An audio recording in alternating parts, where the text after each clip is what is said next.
Sulfur pollution is one of the major types of air pollution that arises mainly from human activity. This phenomenon has brought detrimental effects to the planet and everything living in it. How did this begin and continue to persist until now? Dead plant matter exposed to high heat and pressure becomes fossil fuel and later on forms coal. Sulfur, a yellow nonmetallic element known for its strong and unpleasant odor, enters this coal. This sulfur inside the coal may exist as sulfides, organic sulfur, sulfate, and elemental sulfur. When this coal is burned, this emits sulfur dioxide which rises up to the atmosphere. This then creates sulfur pollution.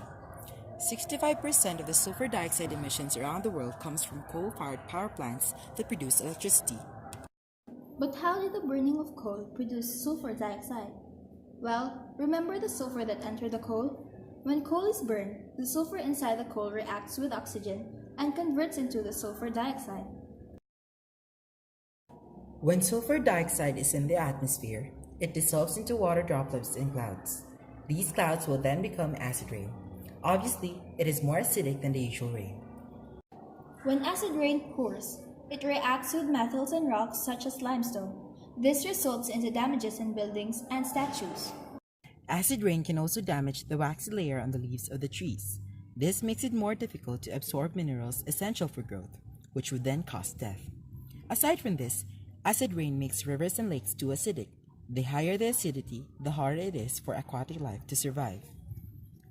Other than the environmental effects, sulfur pollution poses great threat to humans, particularly to their health.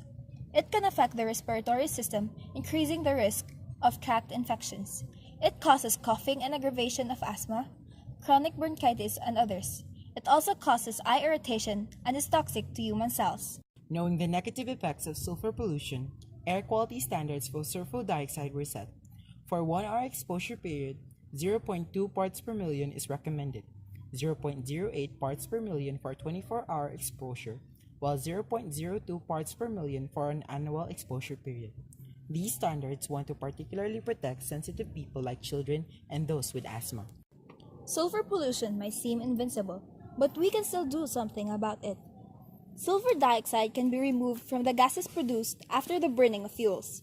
The sulfur dioxide is treated with powdered limestone, forming calcium sulfate.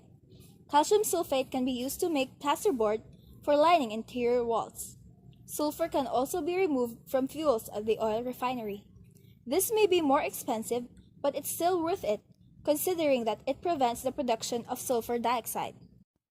Sulfur pollution is indeed a global problem, especially to industrial countries that use coal for power. Though solving this problem is expensive, it should be of highest priority in order to keep our air clean and breathable.